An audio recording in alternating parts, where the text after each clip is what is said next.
So what's more important, democracy or capitalism? Check this out, leave your comments, ding the bell, share it with your friends, and subscribe to our channel.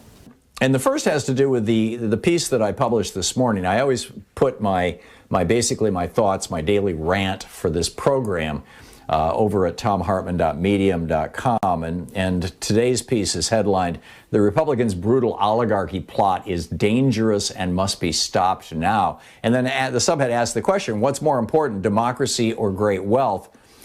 You know, on this program back, I don't know, about 8 or 10 years ago, it was quite a while ago, we had Stephen Moore on. In fact, Stephen Moore used to regularly come on the show and debate economics with me.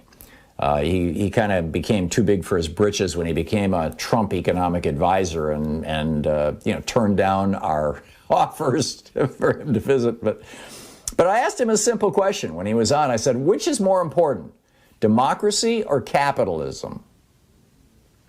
And see, in my mind, democracy is more important because while capitalism can exist in an autocratic state, I mean, China is a capitalist state aggressively, but it's a form of capitalism that is closer to fascism, you know, that is owned by the state or merged with the state. About half of the Chinese businesses have some level of state ownership, and most of that's the state military.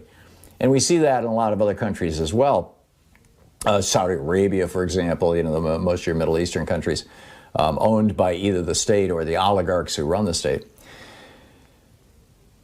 But his answer when I said which is more important, democracy or capitalism, is he said capitalism. And his rationale was that capitalism makes democracy possible. Well, I think that China is proving that that's not true. But that philosophy, that capitalism, that wealth, that money, that having a billionaire class is more important than actually having democracy, is at the foundation of the Republican Party's philosophy and has been openly since Ronald Reagan became president. It's at the core, the key to the so-called Reagan Revolution that we're still living in, 40 years later. It has transformed America from a democracy, from a functioning democracy, into an oligarchy.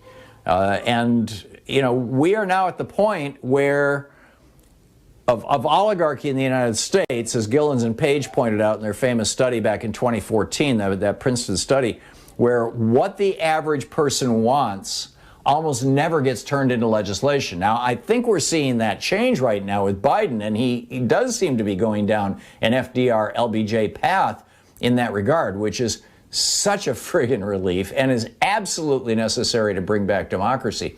But he's doing it not just over the opposition of Republican fascists and Republican oligarchs. He's doing it over the opposition of a few members of his own party who are deeply in bed with the coal industry or the banking industry or the insurance industry or you name it.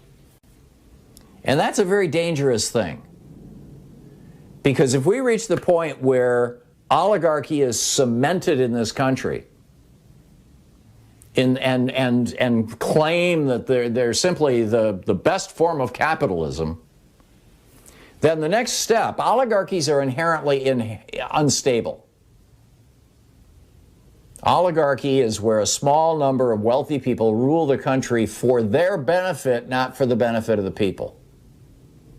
And what happens is that when the people figure out what the hell's going on, and they have, it's why Bernie and Trump did as well as they did in primaries and general elections and everything else. When people realize this, they will turn to people who offer solutions. Bernie offering honest solutions, Trump offering BS solutions, but both of them saying, the oligarchs have taken over. And when they don't get their solutions fixed, Trump for 4 years, what was his signature achievement? $2 trillion in tax cuts for billionaires. And people are looking at that going, okay, I guess we're still in an oligarchy, aren't we? And that's when people start to rebel, and when people start to rebel, as we saw, for example, with the Black Lives Matter protests and others, when people start to rebel,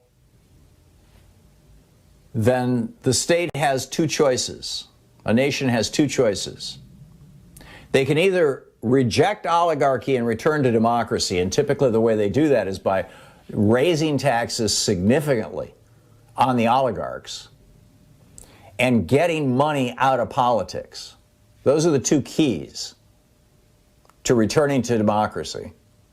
Or, in order to suppress the protests, they create a police state, which is what you're seeing, what you've seen for the last 4 or 5 months in Belarus, what you're seeing right now in Russia, what we've been watching for basically our entire lives in Saudi Arabia, the United Arab Emirates, what we're seeing now in the Philippines with Duterte, what we're seeing in Brazil with Jair Bolsonaro, what we're seeing with Maduro in Venezuela. See, you know, tyrants can be right-wing or left-wing or claim any affiliation they want. It's all the same thing, by and large. And what we're seeing right now is that this oligarchy is the direct result of the Reagan Revolution, and we've got to flip this back. This is, you know, as I lay out in my new book, The Hidden History of Oligarchy, American Oligarchy, this has happened twice before. The oligarchs in the South rose up and tried to destroy our nation in 1861, and that was the Civil War. We beat them. We took away their wealth, much of it. You know, Robert E. Lee's plantation got turned into Arlington National Cemetery. We won.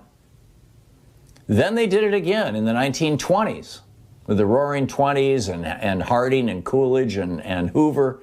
And they crashed the economy, as oligarchs usually do, after they sucked us dry. Huge fortunes made during the Roaring Twenties. And average working people actually saw their wages go down, which is what happens when oligarchs run a country. And out of that crash, Franklin Roosevelt declared war on the oligarchy. And we are now here again in that same place we were at in the late 1850s and in the late 1920s, early 1930s. And, you know, the seeds of this were planted in 1976 and 78 when the Supreme Court said billionaires and corporations can own politicians. It's called free speech. Something that never before in the history of America had we ever in our wildest dreams even imagined was possible.